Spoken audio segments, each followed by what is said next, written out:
Brooklyn.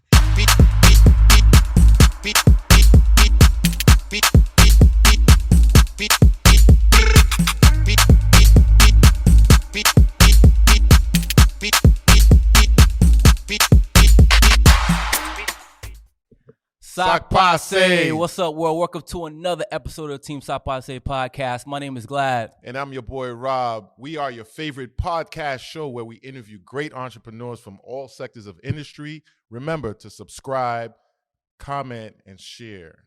Subscribe, comment, and share. Absolutely. Now, guys, tonight we have an awesome guest for you guys. He is for sure a real estate guru. And make sure, audience, that you take out your pen and pad and take copious notes because he's going to share with us his story, how he started in the real estate game, how he was able to take a loan out, and now he has over 13 brownstones in the New York area, in Harlem and Brooklyn, to now having a portfolio of over $40 million plus. Yeah, you heard me right. And we're going to dig deeper, and we're going to talk about how, how his past gambling addictions did not make him a better gambler, but made him a better winner at life. And we're also going to talk about one of his great services that he brought to the community of Brooklyn, where we're here live taping at the Brooklyn Bank, and much more Bank. at the Brooklyn Bank. We here, we live with our brother, Brooklyn grown, Brooklyn homegrown. Say it again. Brooklyn grown. We got Biggie in the back. We got Jay-Z right there. Yes. Mr. Jude Bernard. Jude Bernard. What's up, brother? Pleasure. Thank you for having me, fellas. Thank you for having me. This is great. Anytime, bro. Thank you for having us here at your establishment, brother. Yeah, beautiful establishment. It's our establishment, brother. Mm. You know what I'm saying? No doubt. The spot is for us. Nice. No doubt. So many times people come in here and they feel as if they are in their own crib, and that's the whole purpose of this whole thing. It's community based. So welcome home, fellas. Welcome home. Thank you, man. thank It's you, a thank pleasure. you, It's thank a you. pleasure. We really are grateful for being here. And let's jump right into it, bro. I mean, Brooklyn born. You coming from Born and raised, Flatbush. then set foot out. There it is. Yo, There it is. bro, There back it in the is. days, you couldn't even walk the streets. I know, before Starbucks, yo. Oh, my Before God. gentrification. Mhm. Yeah. Good old days. The good old days. Yeah, let's talk about this. Let's jump right into this whole like real estate and 13 brownstones for real. Yeah, well, actually, it might only be 11 right now. I got a couple in contract. So, Okay. Yeah. So, yeah, I have a couple in contract right now. That's so what's up. it's always a fluctuation. Okay. You know, like the goal right now actually is for me to have about 8 of them. Nice. Less is more. Mm. You know, so I'm in the process. I'm kind of in the process of playing Monopoly right now because I'm actually letting go 2 buildings. I'm getting rid of 3 families, and I'm actually buying a 17 unit. Okay. So it's kind of like a real life Monopoly. So I'm letting go 2 properties that I've had for a long time and that need a little repair. So I made the strategic decision to. Just talk a little bit closer to the mic. Yeah, I made the strategic decision to let those 2 go and pick up a 17 unit in Harlem that I'm going to use solely for short stays. So Got you. Stay with Jude coming soon. Stay with Jude. Yeah, that's the name. What's up? I love that. Marketing. I love That's that, what's up, man. bro. That's what's up. So how did this journey start for you, bro? It started since I was a kid, man. You know, like I'm not gonna front like I was poor or nothing like that, because I wasn't poor. Like the more I grow up, the more that I've seen as I've grown up, I've realized how blessed I've been all my life. Right. And although I didn't have everything that I wanted, I always had everything that I needed, which basically was a roof over my head and a meal every night. Bottom line is everything else is extra. So, but I always wanted more. I wanted nice cakes. I wanted nice cars. I wanted nice clothes. I wanted to be in the scene. I wanted to be hot. You know what I'm saying? Yeah, like everybody wants to be hot. So when I got out of school, when I got out of college, um, let's rewind a little bit. Back in the days when I was younger, I was wild. Just wild, just trying to do anything, or always to do with the plan. I say plan, not scam, because plan is more politically correct. Right. You know what I'm But you saying? wasn't gangbanging though. Nah. Okay. But always, always doing something to get that paper. Yeah. And it sometimes wasn't the right thing to be doing. So, Okay. and unfortunately, consequences came, and I very early realized that I'm not about that life. You know what I'm saying? So, You didn't look good in orange. You were like, Nah, I'm not doing this. nah. Yeah. Funny enough, it was green.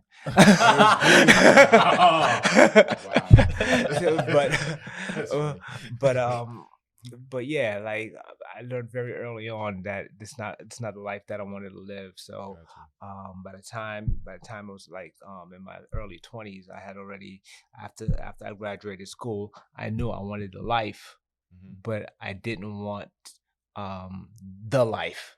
You get what I'm saying? Got you. So my jump shot's a little weak. I don't have a hot 16, so I knew that the only way I was going to do it was in business. And the truth is, like, what I really wanted to do is I wanted to open like clubs and rim shops and stuff like that, cool stuff. The cool stuff that we thought that was popping at the time. But I kind of just fell into real estate, like I saw it as an opportunity. I jumped into it trying to make some quick cash, a couple $100 a month so I could pop a couple bottles, have a little fun.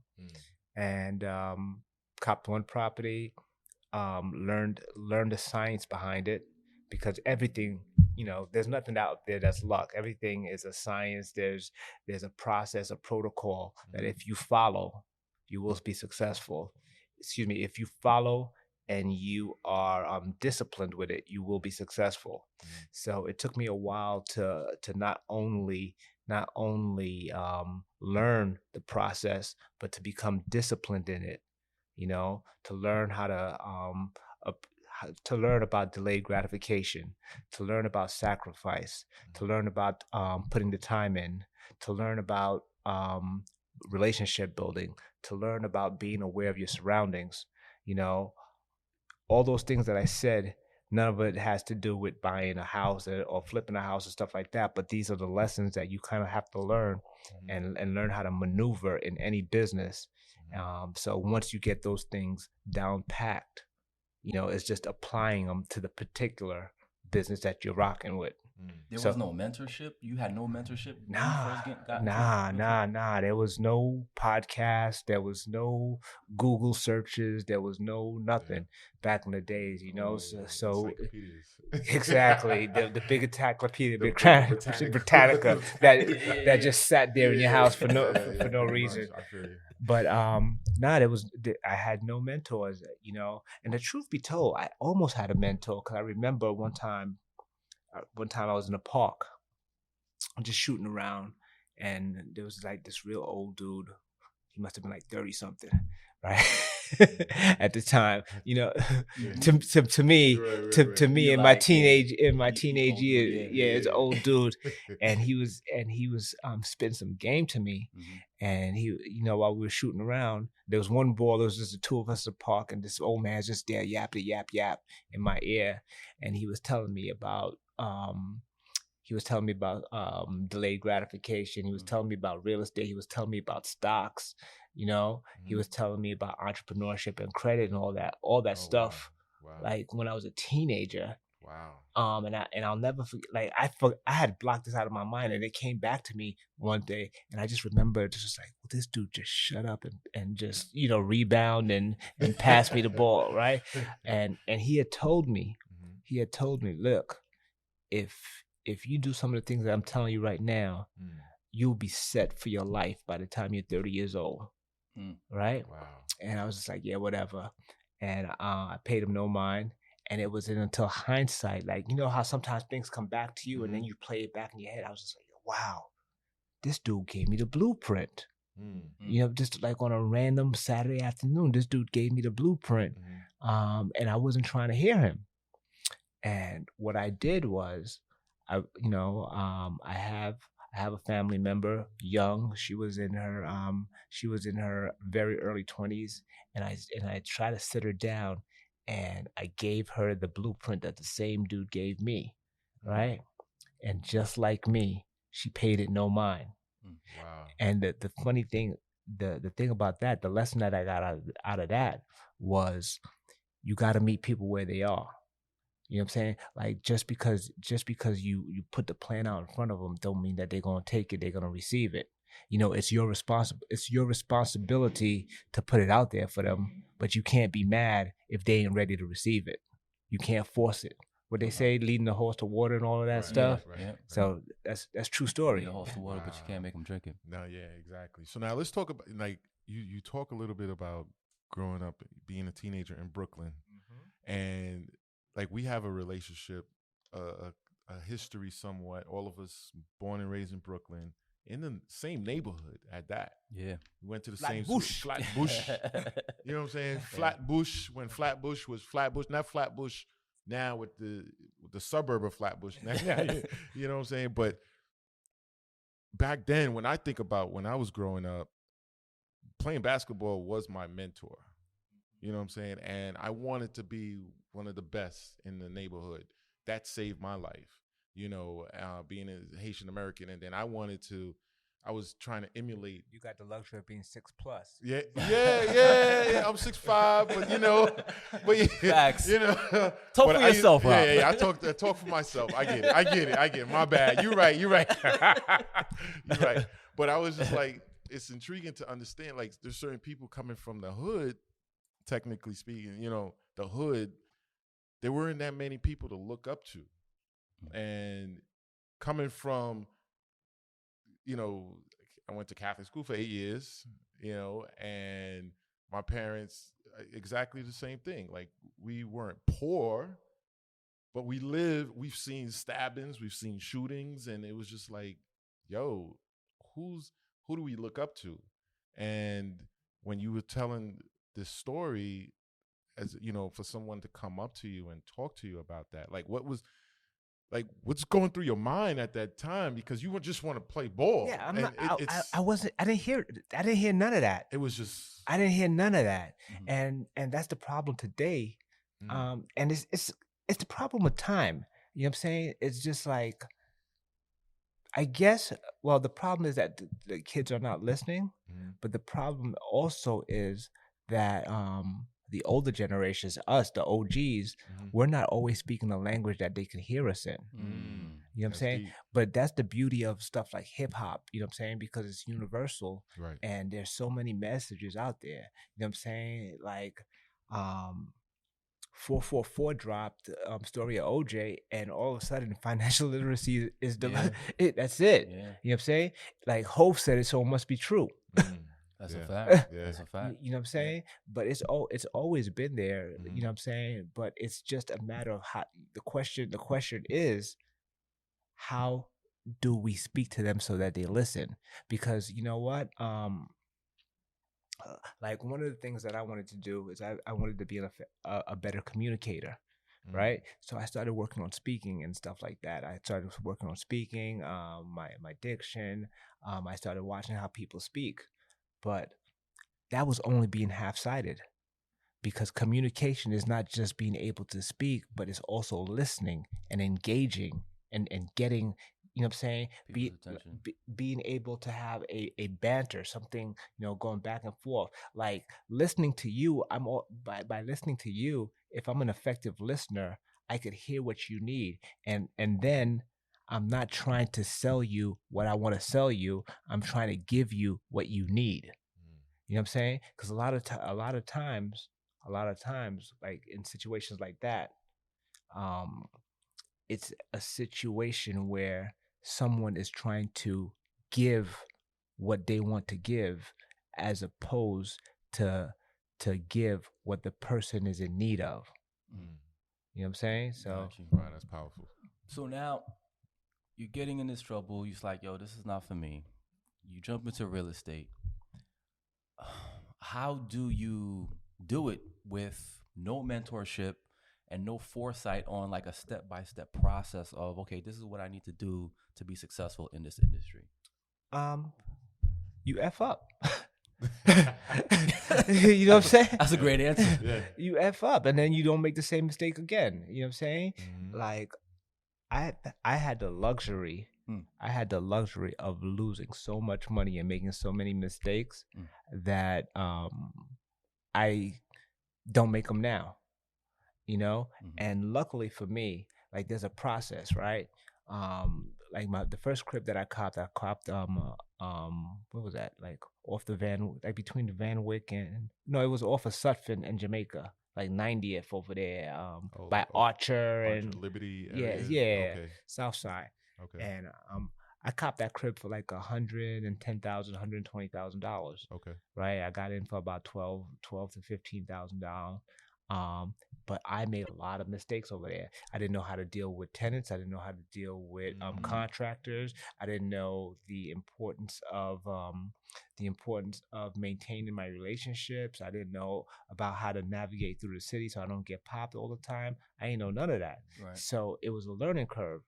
But luckily, I made those mistakes and got those lessons from a property that I copped for $110,000 and not a property that I copped for $500,000. Right. You know what I'm saying? So a lot of times people want to skip the line. It's like nah. I want to jump. I want to make big money. I need to do something bigger. This, that, the other. But the thing is, when you cop that $100,000 property and you make a mistake there, you don't make it when you cop the $200,000 property. You make a different mistake, but then from that $200,000 property and you copping that $300,000 property, you're not gonna make mistakes that you should have learned a long time ago. Gotcha. You know what I'm saying? So the consequences and the lessons are not, and the consequences and the repercussions are not as great. Got you. Did you have the monopoly mindset after copping that first crib where you said, all right, I got the first crib, I'm good now? Or at what point did you say, you know what, I could cop another one and another one? I copped the first one, and then luckily the one next door became available like 6 months later, so I copped that one too. Nice. All right. I was gambling at the time. You know what I'm saying? So I was still gambling, so it was just a big cash machine for me at the time. It was just like, this is just extra money that I have to mess around with. And how old were you at this time? I was like maybe 24, 25 years old. Jeez. Wow. Yeah. Oh, man. That's what's up. Oh, Yeah. That's what's up. Okay. I was like 24, 25. Okay. So funny enough, I copped those cribs and I was still living at my mom's house. So I was living at my mom's house. I had that money, plus I was working at Verizon, so I was getting a decent check over there. So it was a good time, and it was a lot of disposable income for someone who was very undisciplined, and that's a very, very dangerous combination to ever have. You know what I'm saying? Because you see it today. Right. You see it today, where you have people that's just making too much money without no education. Right. So they're out there with a lot of rims and a lot of ice, popping a lot of bottles, buying a lot of bags, buying a lot of watches. Yeah. What they call it, busting it down now. Busting it down. Yeah. Yeah. So and it was funny. The other day I put a video up about I bust down a chandelier. You know what I'm saying? It's just like I had copped this chandelier, got the Swarovski crystals and then all of that other stuff. But although I was flexing, but when I bust down that chandelier, I know the value of the property just went up. You know what I'm saying? So it was a flex, and it's a flex, and it was something that I enjoyed, but nonetheless, it was still an asset because it was in the house, and it, like, when people come to see the house, they're gonna see the chandelier. Boom! The price just went up, like Fat Joe. Yeah. The price went up. Yesterday's price. It's not today's price. That's a fact. That's a fact. Man, you dropped a lot of bombs. Yeah, he did. So, okay.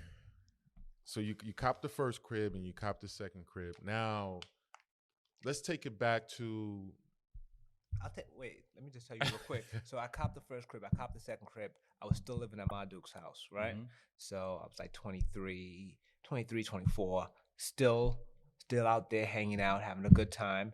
And then something crazy happened that summer. Mm-hmm. TLC dropped that album, Scrubs, Scramble. Mhm. right? And then they started dissing about fellas, yeah. The fellas, the passengers. started dissing the fellow that lived at home with Oh, their mom. Right. And then later on that summer, Lauryn Hill dropped one, the same joint about what do you call it? Living in his mom's basement. Right. Mhm. Right? And I was like, oh, he's talking about me. He's talking about me. Driving the Benz and living in mom's basement. I'm like, oh, So that struck home. Like, that struck home. Mhm. And so I had a couple of my boys. I was like, yo, they out there talking about us, yo. So then I ended up I first tried to get a condo and it didn't work out. What ended up happening was the bank declined the loan, not for anything to do with me, but they declined the loan because the building had too many renters. It was a condo building and it had too many renters in it, so it was not favorable to the bank.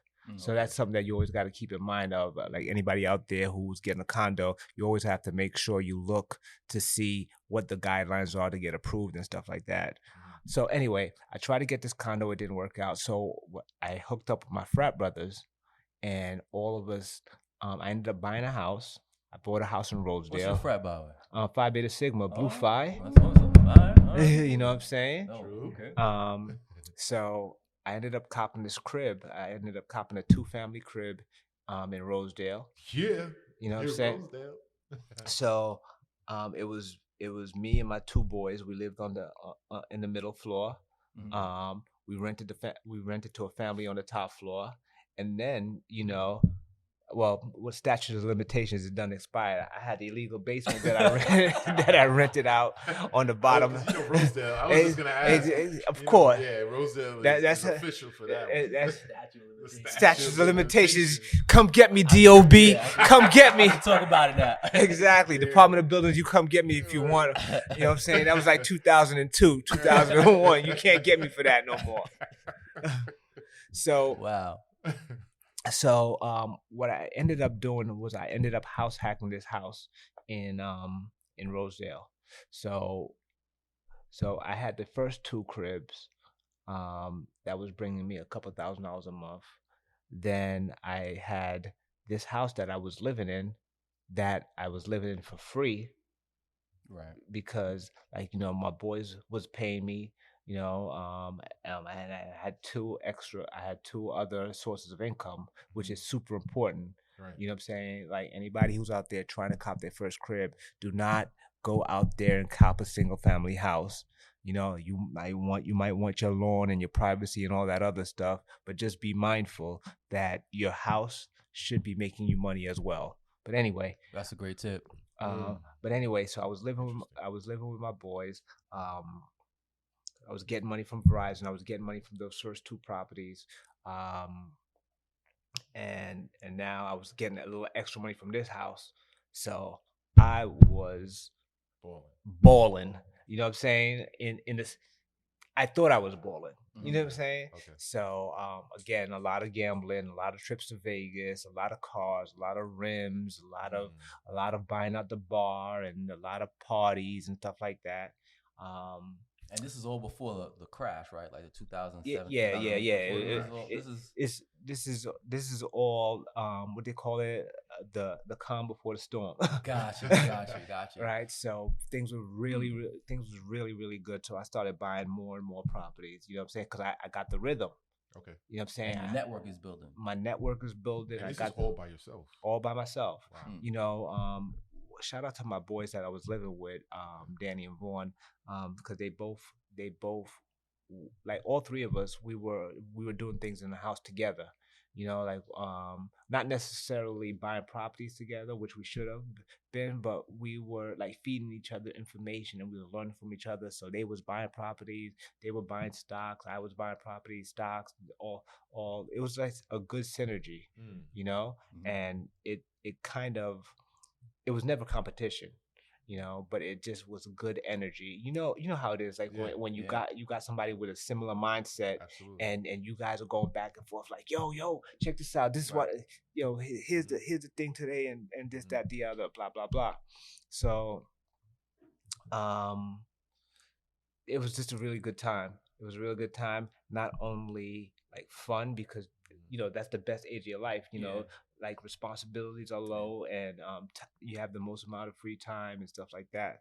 So but I also had the opportunity to start copping a lot of properties around that time as well. So Wow. So what were your parents thinking about at the time? Like that was my question. I wanted to go into like, yo, okay, what are your parents thinking about you at this time? Because you're still working, but you copping the freshest cars and under a Verizon salary, and they looking at you like, yo, what is? No, well, it's funny because shout out to my mom's, because I remember when I told her when I was copping my first place in Brooklyn, I was copping a place in Bed-Stuy, and she was trying to shut it down. She was just like, yo, you don't need to be down there, with all the Americans. You know how how stereotypical Haitian parents are. Right. And she was just like, you need to find a nice place, nice, quiet, like Canarsie, right? and his eyes open and it was just like, I didn't know any better, and I thought it was solid wisdom at the time, but I ended up going against it anyway. And it just goes to show that you have to be very mindful of who you take your advice from. You know what I'm saying? Because like, mom is great for chicken soup and raising you and stuff like that, but it was out of her scope of expertise. So luckily for me, I did not take that advice, because the people that you take your advice from can make or break you. Right. So that's another lesson you gotta be mindful of. So so that's what ended up happening. I ended up getting those properties in Bed-Stuy, and I left Queens. I took the HELOC money from the property that I had in Rosedale. HELOC, line of credit. Home equity line of credit. Yeah, a home equity line of credit is a like a lending instrument that it's kind of like a mortgage, but it's like it's a hybrid between a mortgage and a credit card, or no, excuse me, it's a hybrid between a mortgage and a checking account that you could kind of write money off of when you need to. Make sure you only use your home equity line of credit for appreciating assets. Do not ever go buy sneakers and chains and cars with your home equity line of credit. Please, like, yo, Jude said so. No, that's not what Jude said. Jude didn't tell you to go do that. So I took the home equity line of credit, and then I took my, what they say, I took my talents over to Brooklyn. That's what's up. And that was the beginning.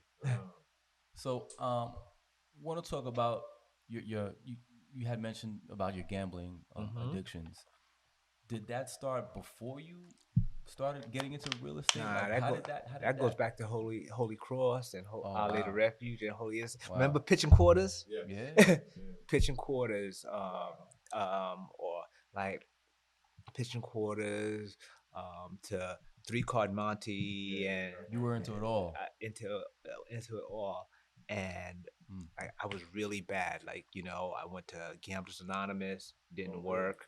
I went to, tried hypnosis, didn't work. I tried so many times putting cold turkey, didn't work. The only thing that ever stopped me from gambling is when I got this tattoo that says "Never Again" on it.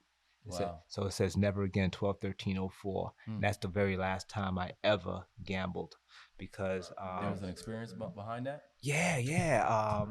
I was actually sitting at, well, this is a long story, but I was coming home from work, and this is a mind of a gambler talking to you too. I was coming home from work. I was stuck in traffic, by LaGuardia Airport. So it made sense to me to just park the car and get on a plane to go to Vegas because I'm stuck in traffic anyway, right? Makes sense, right? This is how, but this is how when you're sick in the head, this is how you think. This is how you rationalize things. It's just like, oh, I'm stuck in traffic, so I'm not getting home anyway. So let me I just might as well just go to go Vegas. to Vegas. So I end up in Vegas. I end up playing blackjack. I end up sitting right next to Sam Cassell, Mm. right? So, Houston Rockets at the time. yeah, I don't know where he was. But he had a lot of rings, and in hindsight, I had no business sitting next to Sam Cassell. You know what I'm saying? Gambling the same way Sam Cassell is gambling, Right. blackjack. So next thing you know, we're doing like $5,000 a hand. You know, so I end up losing $130,000 that in that sitting in a span of 30 hours. So, but it's the best thing that ever happened to me because I walked out of there and I felt so dejected and I felt like such a loser. Bro, if I lost $130,000, I lose my mind, bro. Nah, bro. Because the funny thing is, like when you're a hustler, cause I'm a hustler. Mm-hmm. You know what I'm saying? Like I could make it. Like I could make it. Like right now, I'm working on a deal. Right now, I'm working on a deal that everybody is passing on, but I see a 7-figure upside on it. You know what I'm saying? Because I'm a hustler and I know what it takes. It's gonna be a lot of late nights. It's gonna be a lot of paperwork. It's gonna be a lot of phone calls. But I know I can make it. You see the end goal. I always see the end goal. But one of the things that I had to learn, like when I lost that, I realized that I need to manage the downside.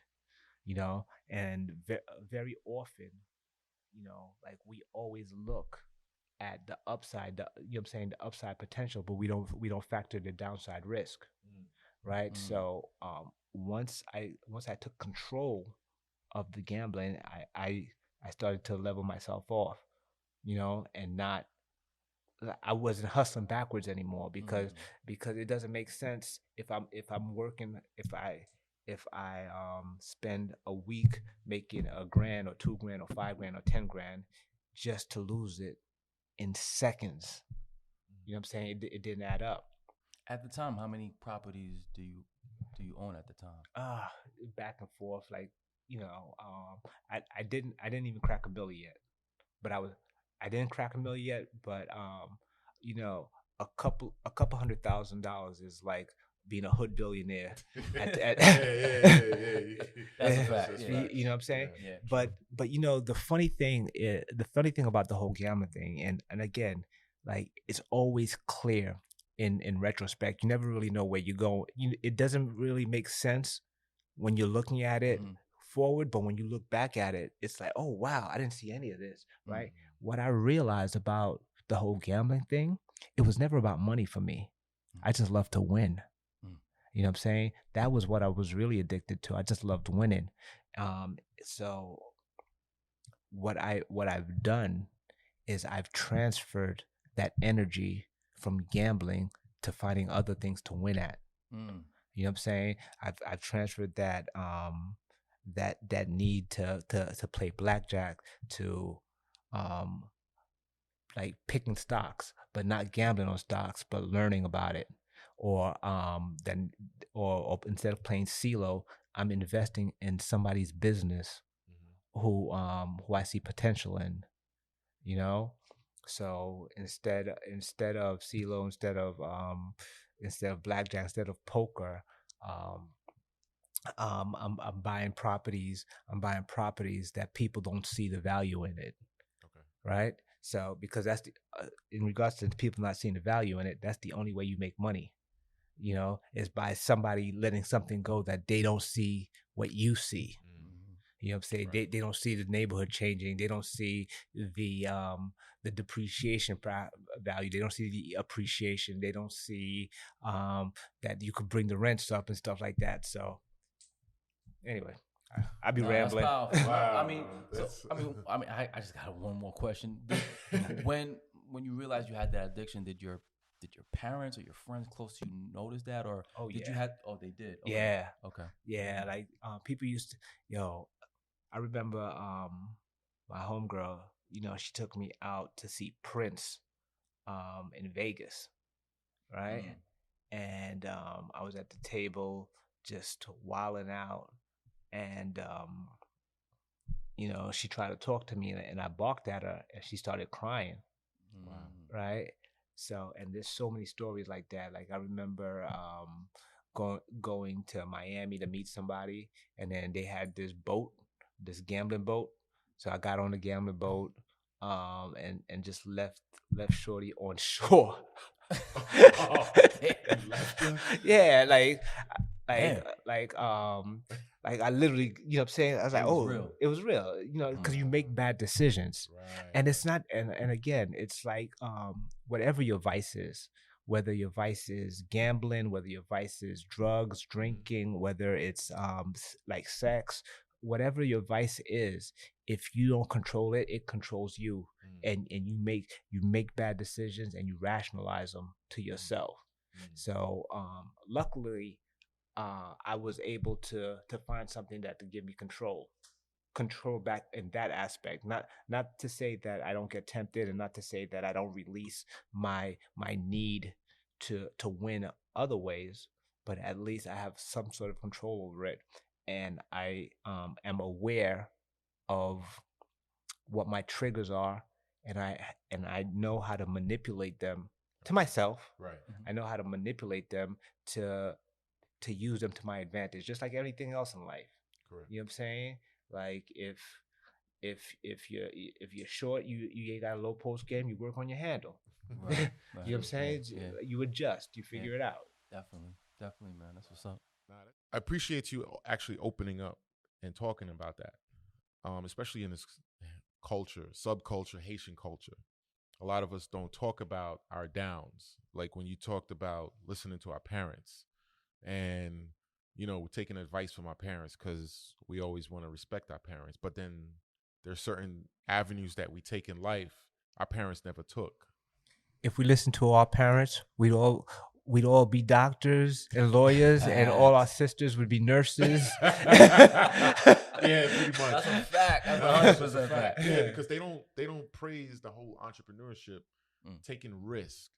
It's always a safety Calculated zone. risk. Yeah, it's a calculated risk. Safety zone. There's always a safety zone. And me growing up, and like Glad and I growing up, it's like, hey, you go to school, get a job, retire, live your life at 65. That's it. So coming out, doing this, they're looking at us like, y'all crazy. We hear it all the time. So I applaud you for taking that risk and going against the grain, literally. You know what I'm saying? Do you know when I got fired from my job at Verizon, my 6-figure job at Verizon, and I told my mom that I wasn't going back to work, she was just like, "Oh." She gave you the oh. Exactly, yo. Like, how did it feel just getting fired from? Yo, it was, that's a pretty dude. That's a Verizon nowadays. Good job. Yeah, good is relative. Right. Like good is relative. You know what I'm saying? Like, let's say, like everybody wants to be a billionaire, to have $1 billion. You give Jeff Bezos $1 billion and tell him that he has to live off of that, he'll slit his throat and jump off a building. Yeah, pretty much. You know what I'm saying? So it's just about the life that you want to live. You know what I'm saying? Like I was like I wanted more out of my life than 10 vacation days and 4 emergency days a year. Yeah, and I'm not knocking it. I'm not knocking it, but like that's the vision you had for yourself. Yeah, it's just like it just sucked to me, like because I had this good job, but this good job kind of had like shackles around me, because I had people who were making less money than me, but they were more free and having a good time. Like they were in Cancun and they were doing this and they were doing that because they did not have the responsibility and they didn't have what I had to lose. You know what I'm saying? So it's always a gift and a curse. just be very mindful about like what you want to say is a good job, because like money is only one of the things that you require to live. You know what I'm saying? There's money, there's your health, there's love, there's personal satisfaction, there's your you know what I'm saying, your physicality. You know what I'm saying? All of that, like all of like to be complete is like a whole pie. You know what I'm saying? Like you don't want to have 95% of that pie to be like money and stuff like that. So you got to make decisions based on like what makes you happy, what brings you joy. And at that point, freedom. I left for the freedom, not necessarily for the money, but I left for the freedom, because I used to hate I used to hate when I was on the computer and then somebody's coming up behind me, so I'm trying to close the screen real quick. Oh yeah. You know what I'm saying? I remember those days. Or I'm getting a side eye because I'm back an hour and 15 minutes from lunch. Right. You know what I'm saying? Right. I was just like, yo, that's not the life for me. Right. I want more out of this. Absolutely. And like at the end of the day, you guys are very as distributors, you guys know the difference between wholesale and retail. Right? So when you are working for someone, they are taking your time and they're wholesaling your time, and then they're retailing it for their own benefit. So if they are paying you $100,000, $100,000, $150,000, $200,000 a year, they are using you to make $500,000, $600,000, $1 million a year. So why would you like consciously? Well, excuse me, not why would you? Like I personally refuse to consciously sell myself wholesale. Nah, I want to. You know what I'm saying? I want to be top shelf at the luxury brand store and getting my full value. Correct. You know what I'm saying? So, powerful. That's powerful. Wow. Now let's fast forward, because when we met, let's talk about luxury. when we met, I was grinding doing Creme magazine. Exactly. Yeah, online magazine. And then so I met you that way, and then a few years later, we start the t-shirt brand, we start the Sock by Say line, and then I met you like, yo, Rob's like, yo, I'm going to this dude Jude Bernard's crib in Jersey. You got a mansion. I'm like, you got a mansion? Yeah, that was my first mansion. I was like, yo, and then I'm like, Jude Bernard. I'm like, why does that name sound familiar? Jude. I'm like, yo, we out. And it's the exact person who I thought it was, and we in your mansion. So I met you. I reconnected with you again, and by then you were popping. And but when you met me, I was down. And that's what I want to talk about. Like, I didn't know you were down. Yeah. Wait, at the mansion party? No. Oh, like before all of that. Like when I was really like I made a lot of money between like 2003 and 2007. Right, and that's when I went out and bought the big crib in Jersey, and with the pool and the Swan, and you know what I'm saying, and crazy, just good time. But like but then when things fell off in like 2008, that's when I began to grind, and that's when I first met you. That's when I had the spot called Law 676. Yes. So I had the spot, like, so real estate was dead. You know what I'm saying? Real estate, like the market shut down, and there was no money to be made in real estate. So basically what I did at that time was, since real estate was down, I pivoted. So they had all these empty warehouses and stuff down in the city. So I purchased a building. You got me lying over here. I rented a space. And I started using that space as an event space because the rent was so cheap. You know, because I was renting like this 4,000 square foot space, and when for like $4,500, but I was renting it out for like $3,500 a night. You know, because despite a recession, despite how bad things are, people are always gonna party. So you're connected with your network, a lot of industry people. Exactly. Nice. So I started doing that for a minute, and then I didn't do my proper research in the building, in the neighborhood, and stuff like that. I had a studio that was right downstairs, and Music yeah, studio. Okay. and they wasn't trying to hear. They wasn't trying to hear that parties was going on above them while they was trying to record. Mm.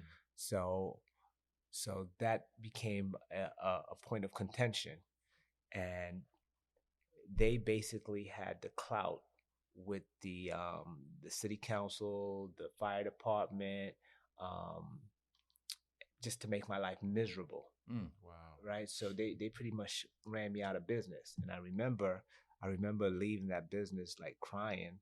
I was like, yo, I can't believe that I put my last 50, 60 grand into this thing, and they took it away from me.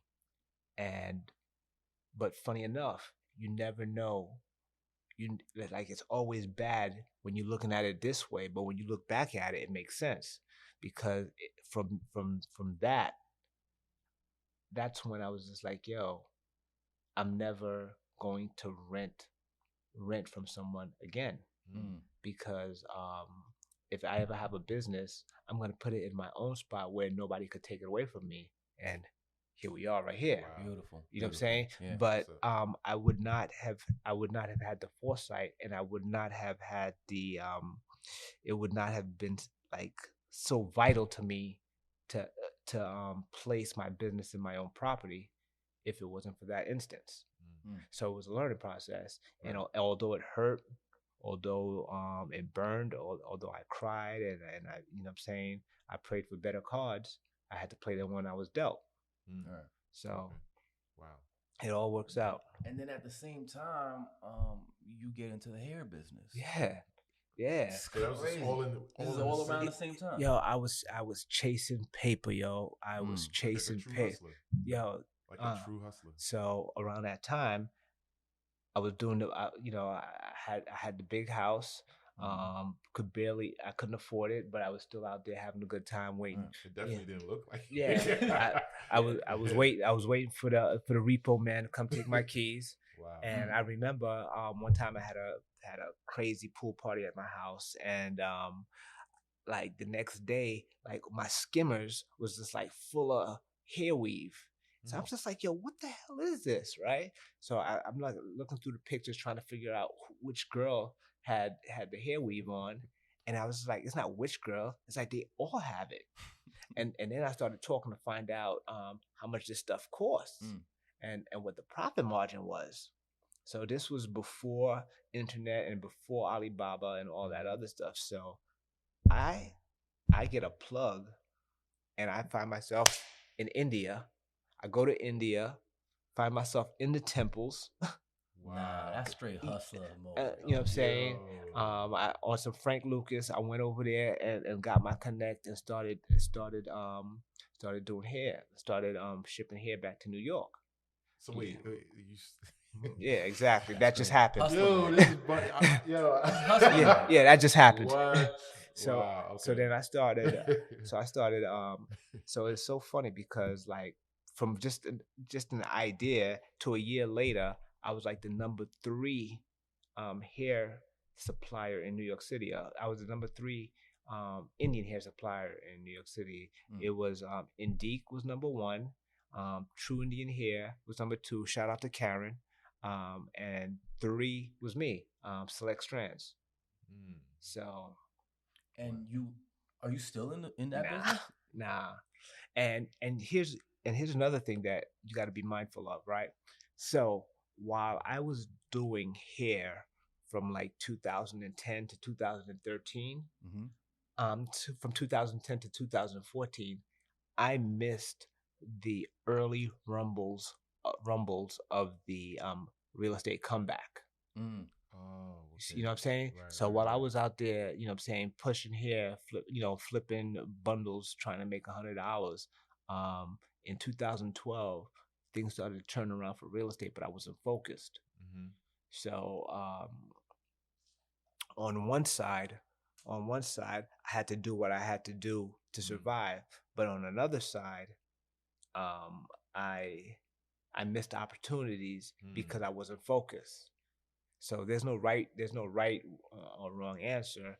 it's just like anything else in life. You know, you can't hold two things at the same thing. No, how it goes?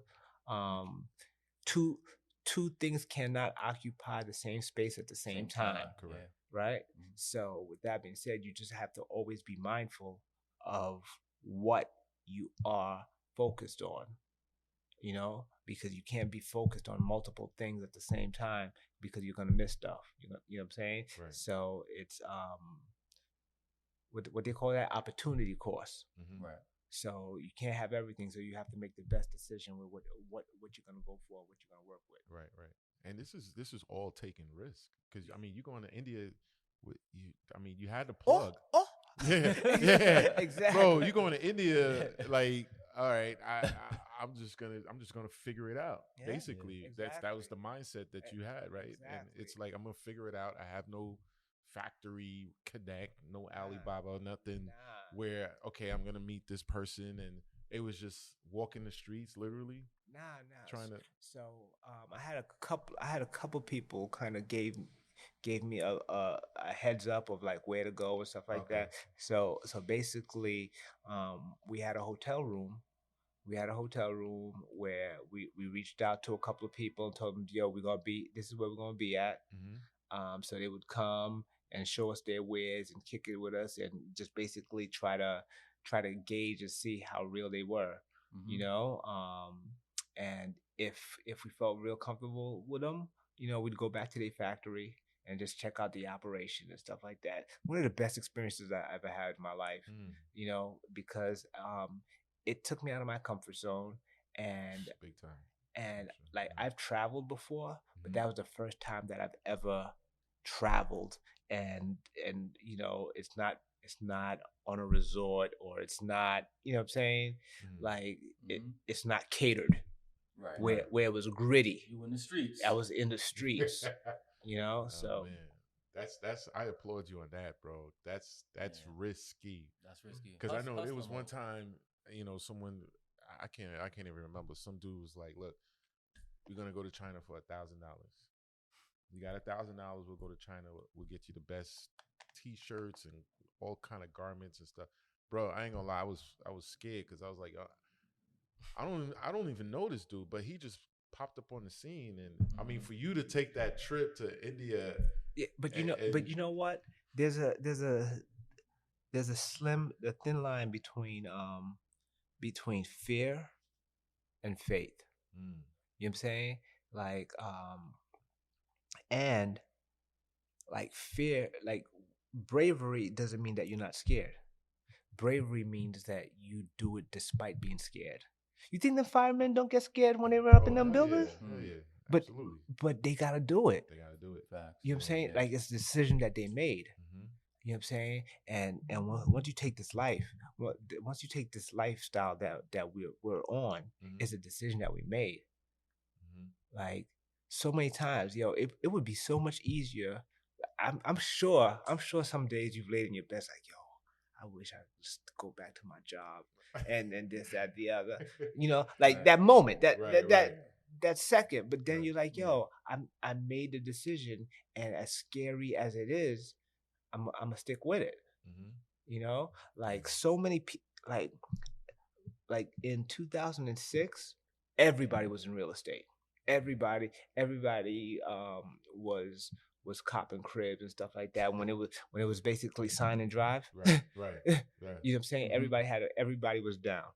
But when you come back, when I mean, like after it slapped everybody, but the people who stayed are the people who are really doing it now. Mm-hmm. Yeah. They going. You know what I'm Yeah, saying? they went Yeah. through it. Yeah, They like went through it. but like the people that was afraid to lose it all Mm-hmm. didn't win it all. Wow. That's what's Nah, up. that's deep, bro. Let's fast forward a little bit.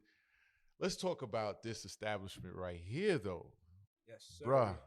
The Brooklyn Like Bank. the Brooklyn Bank Beautiful. on DeKalb, literally the hood, like the projects across the street, and this is I, like this is big. This is big. And when I remember I made a call. There was an event. I've been to a few events here, so I made a phone call to shout out to Gotti, and I was like, yo, Gotti, yo, I'm looking to do an event at this spot called the Brooklyn Bank, and so I was like, I found out, I did some Google search, and I said, oh snap, Jude, yo, literally, and I said Jude, and then all of a sudden, it's crazy how your smartphone is listening to you, and then I seen you on my feed on Facebook. To be friends. I'm like, yo. Wicked. Yo, I haven't seen this dude in like over 30 years. And I'm just like, it was crazy. But I applaud you, brother. Like this right here is a staple. That's a staple. And like let's talk about the Brooklyn Bank. Yo, the funny thing about it is that when my man was trying to put me onto it, like I was just like, yo, what am I doing with it? What am I doing with a bank? They don't make no sense, right? And then when I came in, it just all hit me. I was just like, yo, this, as I said from the beginning, this is not for me. There's nothing for me to do here. This is for us because we don't have a spot. We don't have a spot where we can gather, learn, inspire each other, and from each other. You know, like the Brooklyn Bank, first of all, we're a nonprofit organization, right? And our focus is on creating wealth, economic empowerment, and financial freedom. You know, that's what we're about.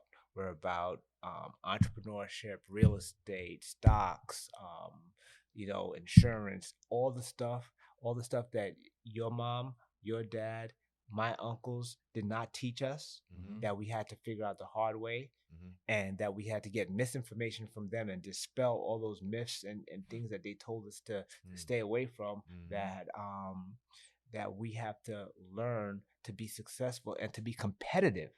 You know what I'm saying? Because we're not even competitive right now. You know, because we don't have we did not have the information, but we have it now. Right. You come through here, we got game for you all the time. And it's super important that we give back, right? Like I give a lot of game away, and I also surround myself with people who give game away, and it's great having a spot where we can give the game away. That's what's up. That's what. And what type of events do you hold here?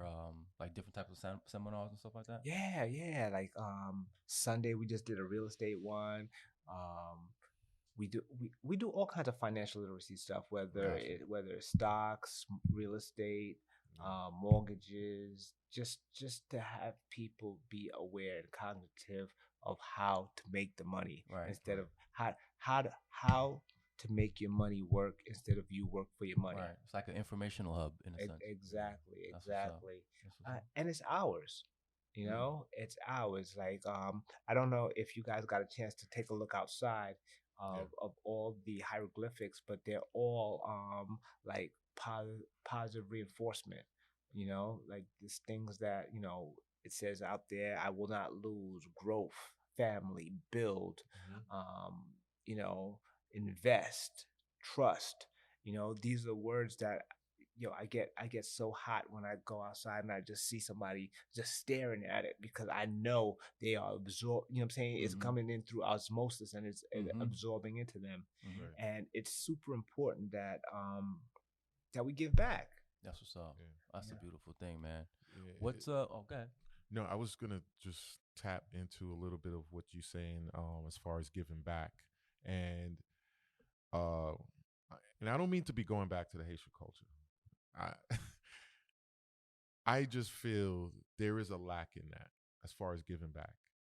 There's not enough of the Jude Bernards, and not necessarily you specifically, but I'm just saying, like, when you say giving back, do you feel that there is? Do you agree there is a lack in that culture?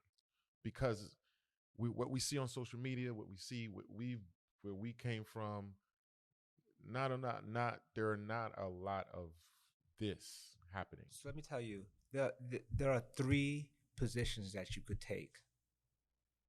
You could be the selfish man. The selfish man is thinking about only bettering himself. You know, like he wants a Gucci belt for himself and no one else. You know, Then there's the average man. The average man wants the best for his family and his immediate circle.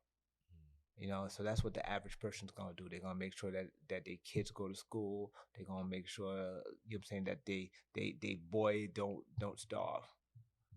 But those who aspire greatness, those who truly invoke change, are the people who have a global view, and they try to impact like great, a great number of people, right? So it's not necessarily my goal, like my personal goal, but like I want to consider, I want to be part of the solution to our people. You know what I'm saying? Like I want to help make sure like the people behind me are a little better. You know what I'm saying? So it's super important that you invest in the people behind you and the people next to you, because those are the people that will be, going forward. One of the biggest lessons that I learned, right? I had an intern one time, that I rocked with for a good number of years, and I really invested in her, in her. Like I gave her game, I gave her, gave her connects, I gave her resources, and I remember I was trying to get a deal done, and I needed $100,000, and I called her up and I asked her if she knew anyone that could cut me a check for $100,000, like in a day or so. Okay. And she was like, "Yeah, I got that." I was like, Wow. I was like, "Wait, as an intern?" No, I was like, "Where'd you get $100,000 from?" And Wow. she was just like, "Yo, you think after all these years of you telling me and teaching me and putting me on, that I wouldn't be stacking my money?" So because I invested in her, she in turn was able to come back and then help me out, and that's how it works. That reciprocity, that circle of life, right? Powerful, man. Wow. What's next for you? I mean, I know earlier on you said you're trying to bring back or scale back on some of the properties. Yeah, like right. Is that what you're focusing on right now? My focus right now is to scale back on the properties and get more into education. Like I really want to be a vehicle to share some of the lessons that I've learned along the way. So what took me 25 years to learn, maybe I could help somebody do it in 5, because they wouldn't have to take all the setbacks that I took. Okay. So if I could do that, I could propel the culture a little quicker. Gotcha. You know what I'm saying? And it only takes one. Are you looking to get into other types of or different industries, or just focusing right now on education and real estate? Education and real estate for me right now, until something else pops up. Gotcha. Like I got my ear to the street. Like we were having a conversation earlier. Right. You know what I'm saying? So there's always crypto, and there's always small businesses, and there's always investing in little things here and there. But my crux, the thing that I'm gonna focus on has to be real estate. And I'll do real estate for money, and I'll do education for passion. That's what's up. No, it's I applaud you on that. It's bigger than money. It's more than just the money. And that's a great way of looking at life, to give back, because you learning all this knowledge and going through all this experience and keeping it to yourself, what good is it? Yeah. You know what I'm saying? Absolutely. So what was the proof that you were here? What was the proof? Right. Exactly. That's You know that's a great takeaway too. And I remember you were doing you were mentoring high school kids here. Yeah. And you're still? I know. Actually, we just signed.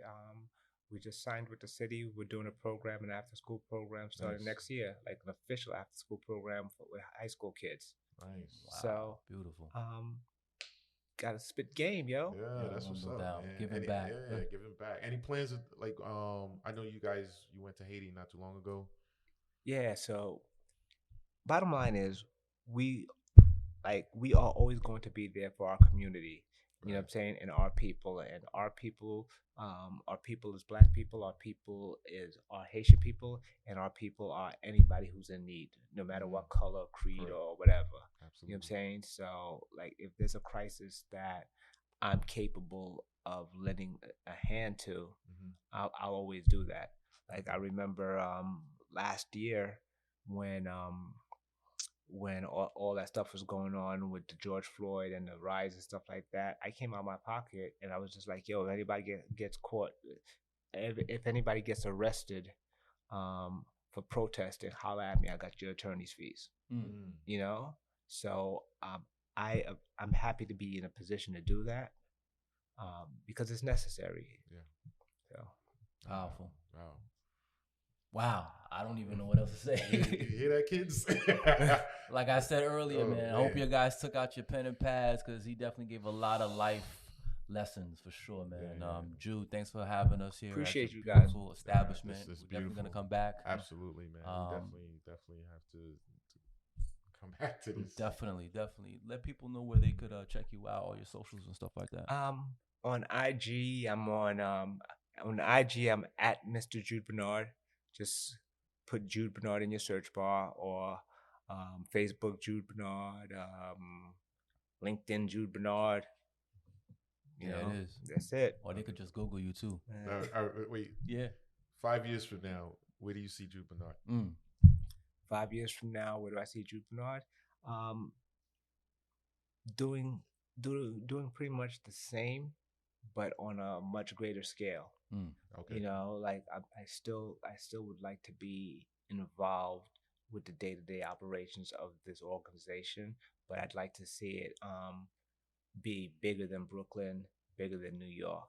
Like some of the things that we do, whether it's feeding the homeless, whether it's educating, whether it's bringing financial education to the masses, all that, just on a wider scale. Nice. Very nice. Nice, man. Powerful. Wow. Thanks again. There you go, ladies and gentlemen. The great Jude Bernard. On the team. Haitian celebrity at that. Haitian celebrity. Yo, we gotta get you that shirt. We gotta get you that. Yeah, Team Sock by Say podcast. Again, the great Jude Bernard here at the Brooklyn Bank. Come check him out. And remember, subscribe. Team Sock by Say podcast. We're gonna bring some more valuable education to this platform. This is well needed. Definitely. And remember, subscribe, share, and comment below. Instagram, Team Sock by Say. Any last words, Glad? Thanks for watching. Team Sock by Say, we out. We out. Thank you.